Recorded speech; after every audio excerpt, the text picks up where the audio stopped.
नमस्कार दोस्तों, मेरा नाम मनीष है और आपका हमारे YouTube चैनल पर स्वागत है। दोस्तों, आप लोग कैसे हैं? मैं आशा करता हूँ आप लोग अच्छे होंगे। जैसा कि आप जानते हैं, मेरा हार्डवेयर का छोटा सा दुकान है और इसी दुकान से संबंधित मैं आपको नई नई जानकारियाँ देता रहता हूँ। अगर आप हार्डवेयर, पेंट, सैनिटरी और लाइट स्टोर से संबंधित व्यापार करते हैं तो आप हमारे चैनल को सब्सक्राइब कर सकते हैं, क्योंकि हम इन्हीं 4 चीज़ों का व्यापार करते हैं और इन्हीं से संबंधित वीडियो अपलोड करते हैं। दोस्तों, आज की वीडियो में हम आपको बताने वाले हैं कि हार्डवेयर का शॉप कैसी जगह पर खोलना चाहिए, मतलब गांव में खोलें या शहर में, इस बारे में आपको बताने वाले हैं। तो दोस्तों, देर ना करते हुए आपको जानकारी देना शुरू करते हैं। देखो दोस्तों, सबसे पहला डाउट आपके दिमाग में होता है कि भाई हार्डवेयर का शॉप कितने पैसे से खुलेगा। तो आप ये मान लो, एक इन्वेस्टमेंट के बारे में मोटा मोटा बता देता हूँ। 4-5 लाख रुपये आपके पास होना चाहिए, तब आप हार्डवेयर का बिजनेस ओपन कर सकते हैं। क्योंकि इस बिज़नेस को करने के लिए 4-5 लाख रुपए से कम होगा तो अच्छे से बिज़नेस नहीं हो पाएगा। आप स्टार्टिंग तो कर सकते हैं, लेकिन अगर आप चाहते हैं कि एक अच्छा बिज़नेस खड़ा कर पाएँ तो भाई 4-5 लाख रुपए कम से कम होना चाहिए। अब बात आती है कि भाई हमने आपको ये तो बता दिया कि कितना पैसा लगेगा। मिनिमम 4-5 लाख रुपए आपका लगने वाला है, ठीक है। अब आती है गाँव में खोलें या शहर में। तो देखो भाई, आप जहाँ के भी रहने वाले हो वहाँ पर इस शॉप को ओपन कर सकते हो। अगर आप गाँव में रहते हो तो गांव में देखो भाई, बस्ती में तो ये कोई चल नहीं जाएगा बिजनेस। अगर आपका जैसे कोई अड्डा है, गांव में अगर आप दुकान खोलते हैं तो कोई अड्डा है तो ऐसी जगह पे खोल सकते हो, या कोई ऐसा रोड है जिस पे लोगों का आना जाना ज़्यादा रहता है तो ऐसी रोड पे आप इस शॉप को खोल सकते हो, ठीक है। इस तरह का कोई लोकेशन आप देख लें जहाँ पे लोगों का आना जाना हो, तो ऐसी जगह पे आप दुकान खोल सकते हो। गाँव में भी खोल सकते हो और शहर में भी इस दुकान को खोल सकते हो। भाई शहर में तो आप इस दुकान को कहीं पर भी खोल लो, हर जगह अच्छा चल जाएगा। और देखो, सबसे मेन होता है कि भाई सबसे अच्छी जगह कौन सी होनी चाहिए दुकान खोलने के लिए, ये सबसे ज़्यादा डाउट रहता है दिमाग में लोगों के। तो मैं आपको यही क्लियर कर देता हूँ कि देखो भाई, कहाँ पे दुकान आपको खोलना चाहिए, गांव हो या शहर हो, इससे कोई मतलब नहीं है। ये शॉप ऐसा है और इस शॉप में जो भी आइटम होते हैं वो डेली बिकने वाले होते हैं। तो भाई ये शॉप ऐसा है, आप कहीं पर भी इस शॉप को ओपन करके बैठ जाओ, हर जगह चलेगा, ठीक है। ये तो दिमाग से निकाल दो कि गांव है तो चलेगा नहीं या शहर है तो चलेगा नहीं। ये शॉप हर जगह रनिंग है और हर जगह चलेगा, ठीक है। ये दिमाग में बैठ गया आपके, समझ लो अच्छे से। मैंने आपका डाउट बिल्कुल क्लियर कर दिया है। गांव शहर इसमें कोई वैल्यू नहीं रखता कि शॉप कहाँ पे चलेगा और इस शॉप में आप क्या क्या मटेरियल सेल कर सकते हो। कम टाइम में आपको अपनी शॉप कैसे ग्रोथ करनी है, पहले वो चीज़ बताता हूँ। देखो भाई, 4-5 लाख रुपए आप व्यवस्था कर सकते हो अगर बिजनेस में इंटरेस्टेड हो तो इतने में आप बिज़नेस स्टार्ट कर सकते हो। मैंने ये भी बता दिया कि इसमें गांव शहर कोई वैल्यू नहीं रखता है कि कहाँ पे इस शॉप को खोलें, तो भाई कहीं पे भी खोल सकते हो, बस मेन रोड होनी चाहिए। तो जैसे एक बस्ती में कोई तंग गली में दुकान खोल लोगे इसको तो नहीं चलेगा भाई। इसका मेन काम क्या है, लोगों का आना जाना जहाँ पे रहता हो आप उस जगह पे शॉप को खोल सकते हो। जैसे कोई अड्डा है वहाँ पे खोल लो भाई, कोई मार्केट है वहाँ पे खोल लो इस दुकान को, बिल्कुल चलेगा। और भाई चलने का कारण ये भी है इसका कि इसमें जो आइटम होते हैं वो डेली बिकने वाले होते हैं, लोगों की रोज़ की ज़रूरत है ये आइटम, ठीक है। जैसे मानो प्लास्टिक की, अगर आप ये हार्डवेयर का काम करते हो, हार्डवेयर में देखो क्या क्या सेल कर सकते हो आप। हार्डवेयर हो गया, पेंट हो गया, सैनिटरी हो गया, लाइट हो गया, और भी कुछ आइटम हो गए, ठीक है। तो इस प्रकार का सामान, जैसे लाइट का सामान है, लाइट के जैसे बल्ब वगैरह हैं, ठीक है, ये डेली बिकने वाले आइटम होते हैं। पानी की टंकियाँ हो गई, ये डेली बिकने वाले आइटम हैं। तो इस प्रकार का सामान आप डेली बिकने वाला होता है। हार्डवेयर के शॉप में देखो, जैसे ताले वगैरह हो गए, डेली बिकने वाला आइटम है। तो इस प्रकार के आइटमों को रखो आप अपनी दुकान में जो ज़्यादा बिकने वाले हों।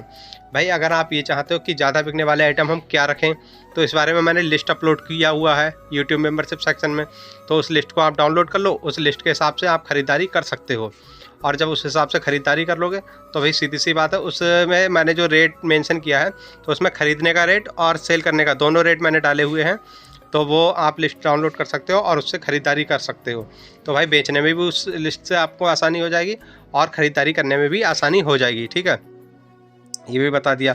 तो भाई अब आती है बात कि हार्डवेयर की दुकान में क्या क्या रखें, हमने आपको बता दिया। लिस्ट डाउनलोड कर लोगे उससे आपको पता लग जाएगा। भाई प्रॉफिट कितना है, लोग ये भी जानना चाहते हैं कि शॉप में, भाई शॉप तो खोल लेंगे, 5-6 लाख रुपये भी लगा देंगे, शॉप ऐसी जगह पे भी खोल लेंगे जो हमारे मतलब अनुकूल हो, ठीक है, ये सब कर लोगे। अब आती है प्रॉफिट की बात कि भाई कोई भी बिज़नेस किया जाता है तो प्रॉफिट के लिए किया जाता है।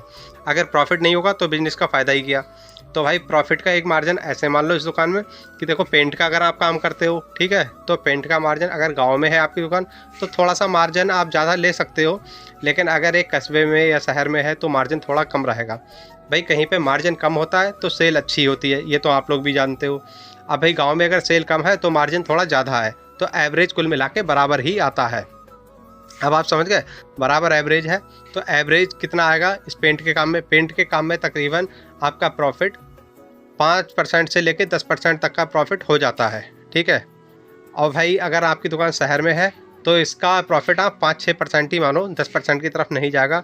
गांव में बैठे हो एक अलग बात है कि 10% तक पहुंचा लो, लेकिन शहर में अगर बैठे हो तो इसका जो परसेंटेज मार्जिन है वो 5-6% ही रहेगा, इससे ज़्यादा नहीं हो पाएगा। रही बात हार्डवेयर के काम की, तो हार्डवेयर का जो मार्जिन है वो तकरीबन 30-35% के आसपास रहता है, मतलब 30-35% आप हार्डवेयर के शॉप में प्रॉफिट कर सकते हो।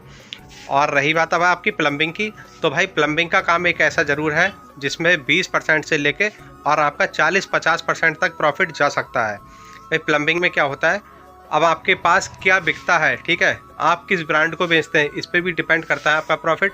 भाई कोई अगर आप ब्रांडेड कंपनी का माल बेचते हो तो सीधी सी बात है प्रॉफिट आपका थोड़ा सा कम रहेगा। उसी में आप कोई नई कंपनियों का माल रख लोगे, जिसको कुछ लोग अपनी सीधी भाषा में बोलो तो लोकल कंपनियों का, तो उनमें प्रॉफिट थोड़ा ज़्यादा रहता है। तो एक प्लम्बिंग लाइन का मैं आपको एवरेज बता देता हूँ, तकरीबन 30 से 40% प्रॉफिट प्लम्बिंग लाइन में रहता है। भाई मैं अपना अनुभव बता रहा हूँ, ऐसा नहीं कि भाई बहुत सारे लोग ऐसा भी है कि इतना मार्जिन नहीं कर पाते हैं। मैं यहाँ पे केवल अपना अनुभव शेयर कर रहा हूँ, जो मैं करता हूँ वही चीज़ आपको बता रहा हूँ कि मैं अपना मार्जिन बता रहा हूँ कि तकरीबन कितना मार्जिन इस काम में मेरे को नज़र आया। तो भाई प्लम्बिंग के काम में मेरे को सबसे अच्छा प्रॉफिट नज़र आता है। और प्लम्बिंग से भी एक काम ऐसा है जिसमें मेरे को प्रॉफिट और ज़्यादा नज़र आता है, वो है खिड़की दरवाज़ों का काम, ठीक है। मतलब मैं हार्डवेयर शॉप में खिड़की हो गए, दरवाजे हो गए, विंडो हो गए, ये सामान भी बेचता हूँ। तो भाई आप इस चीज़ को भी रख सकते हो, एक दरवाज़ा भी कुल मिला के अच्छा खासा मार्जिन दे देता है। तो भाई हार्डवेयर के काम में सबसे ज़्यादा जो मेरे को इनकम होता है वो खिड़की दरवाज़ों से होता है। बहुत सारे भाई जानना चाहते हैं कि मैं इनकम किस तरीके से करता हूँ, तो मैं आपको वो भी क्लियर कर देता हूँ यहाँ पे। हार्डवेयर के काम में मेरे को सबसे ज़्यादा जो मार्जिन नज़र आया वो खिड़की दरवाज़ों के काम में आया। उससे कम जो आया वो मेरे को प्लम्बिंग लाइन में नज़र आया। उससे भी कम जो आया वो हार्डवेयर लाइन में नज़र आया। उससे भी जो कम नज़र आया, सबसे कम मेरे को मार्जिन लगा पेंट के काम में। तो भाई ये सब सामान आप अपनी दुकान में रख सकते हो। एक पूरे शॉप का ऑल ओवर मार्जिन की बात करोगे तो तकरीबन 20% से 30% का मार्जिन इस हार्डवेयर शॉप से निकल आता है। हमने आपको प्रॉफिट के बारे में जानकारी दे दी। भाई आप 4-5 लाख रुपए लगाओगे, बहुत सारे आपने वीडियो देखे होंगे जिनमें बताया है कि 1 लाख रुपए आप अपने शॉप में लगा दो और हर महीने लाखों कमा लो। तो भाई ऐसा नहीं होता है, सोचने वाली बात है। अगर आपने 2 लाख या 3 लाख रुपए दुकान में लगा दिया है और आपको लगता है कि आप 1 लाख रुपए कमा लोगे, चलो आपका दुकान अपना खुद का है, ठीक है, कोई भी लड़का आप दुकान पे नहीं लगाते हो, मतलब नौकर कोई भी नहीं है आपकी दुकान पे, कोई भी खर्चा नहीं है, ठीक है। आपकी दुकान पे आपके मकान में, जैसे बहुत सारे भाई बोलते हैं कि मनीष भाई आपकी तो दुकान आपके मकान के अंदर है तो भाई आपको तो रेंट नहीं देना है। चलो मैं मान लेता हूँ अगर सब कुछ आपका अपना है, कहीं पे रेंट नहीं देना, कहीं पे कोई खर्चा नहीं है, फिर भी भाई आप 1 लाख रुपए नहीं कमा पाओगे 4-5 लाख रुपए लगाने के बाद। तो भाई ऐसा नहीं होता है कि आपने 5-6 लाख रुपए लगा दिया हर महीने आप लाखों छाप लोगे, ये नहीं होगा। लेकिन इतना मैं कह सकता हूँ कि 4-5 लाख रुपए लगाने के बाद आप जो नौकरी करते हो ना किसी की 10,000, 15,000, 20,000 की, तो इतना पैसा आप इस दुकान से इनकम कर सकते हो। अगर आप 5-6-7 लाख रुपए लगा दोगे तो 15-20 हज़ार रुपये आप आराम से, बहुत आराम से इनकम कर लोगे। और भाई जितना पैसा आप ज़्यादा लगाते रहोगे इसमें प्रॉफिट उतना ही ज़्यादा आपको नज़र आने लगेगा। सोचने वाली बात है, अगर आपने 20 लाख रुपए का इन्वेस्टमेंट कर दिया तो मेरा अंदाज़ा है 20 लाख का इन्वेस्टमेंट करने के बाद आप आराम से 70-80 हज़ार रुपये हर महीने इस दुकान से कमा सकते हो। तो भाई हमने आपको प्रॉफिट की भी जानकारी दे दी, ये भी बताया कि कैसी जगह पे शॉप को खोलना चाहिए। भाई इसमें कोई भी जगह वैलिड नहीं होती है कि भाई गांव में खोलें, शहर में खोलें, कहीं पे भी खोलो चलेगा ये शॉप। बस एक चीज़ है कि जहाँ पे शॉप खोल रहे हो ना, अगर थोड़ा कम टाइम में इंक्रीज़ करना है शॉप को, तो भाई बस एक तरीका है कि शॉप को अगर रेंट पे लेके कहीं खोल रहे हो, ठीक है, तो ऐसी जगह को देखो या तो मेन मार्केट हो, ठीक है, और अगर मेन मार्केट नहीं है तो नए नए मकान बन रहे हो जहाँ पे कंस्ट्रक्शन का काम हो रहा हो, वहाँ पे इस शॉप के चलने के चांस बहुत ज़्यादा होते हैं। बहुत सारे भाई चाहते हैं ये जानना कि भाई इस शॉप में स्टार्टिंग से क्या करें, तो इस बारे में मैं वीडियो बना रहा हूँ। लगातार 3-4 वीडियो आएंगे जिनमें मैं पार्ट टू पार्ट बताऊँगा कि भाई स्टार्टिंग में क्या सामान रखें, फिर शॉप इतना पुराना हो जाए तो क्या रखें, इस तरह की जानकारी भी दूंगा। दुकान को सेटअप करने का एक तरीका और भी है, वो है ये कि भाई आप जो भी मटेरियल अगर आपकी दुकान में नहीं है, ग्राहक आया तो तुरंत उसे डायरी में लिखो और जल्दी से जल्दी दुकान में लाने की कोशिश करो। भाई दुकान सेटअप करने का तरीका बता दिया कि, और ये भी बता दिया दुकान कैसी जगह पे खोलनी चाहिए, प्रॉफिट कितना ये भी बता दिया। कुल मिला के यही सब जानकारी थी। और बाकी जानकारी अब आपका डाउट ये रह जाता है कि भाई क्या क्या रखें और मतलब क्या क्या सामान स्टार्टिंग में करें, दुकान को इंक्रीज कैसे करें, तो इस बारे में किसी और वीडियो में जानकारी देंगे। फिलहाल इस वीडियो में यही जानकारी हमें देनी थी कि भाई आप लोगों को शॉप कैसी जगह पे खोलनी चाहिए। यहाँ पे गांव शहर वैलिड नहीं होता है, कहीं पे भी आप शॉप खोल सकते हो। और भाई किस्मत सबके साथ होती है, जितना आपकी किस्मत में लिखा है उतना आपको मिलेगा। तो भाई ये चीज़ें होती हैं, किसी से भी कंपटीशन मत करो, ज़्यादा उसमें मत रहो भाई। अगर हाँ बड़ा काम करना चाहते हो तो उसके तरीके दूसरे होते हैं। मैं छोटी दुकान के लिए ये तरीका बता रहा हूँ। अगर भाई किसी के पास कम पैसा है, वो दुकानदारी में इंटरेस्टेड है, चाहता है कि मैं भी आगे बढ़ूँ, तो भाई यही तरीका है। हमने आपको इस वीडियो में ये सब बता दिया। आपका कोई डाउट है तो आप कमेंट करके बिल्कुल पूछ सकते हो, कमेंट करो, मैं उसका जवाब दे दूंगा आपको। बाकी आप मेरे से कोई बातचीत करना चाहते हो तो इंस्टाग्राम पे फॉलो करके आप मेरे से बातचीत कर सकते हो। इंस्टाग्राम का लिंक इस वीडियो की डिस्क्रिप्शन में मिल जाएगा। और भाई हमने इस वीडियो में आपको ये सब जानकारी दी। अगर हमारे द्वारा दी गई जानकारी आपको अच्छी लगी हो तो इस वीडियो को लाइक करना, चैनल को हमारे सब्सक्राइब करना और इस वीडियो को अपने दोस्तों के साथ शेयर ज़रूर करना, क्योंकि जब कोई नया बंदा इस वीडियो को देखेगा और उसका बिजनेस का अगर करने का मूड होगा तो उसके लिए ये वीडियो काफ़ी ज़्यादा मददगार होगा।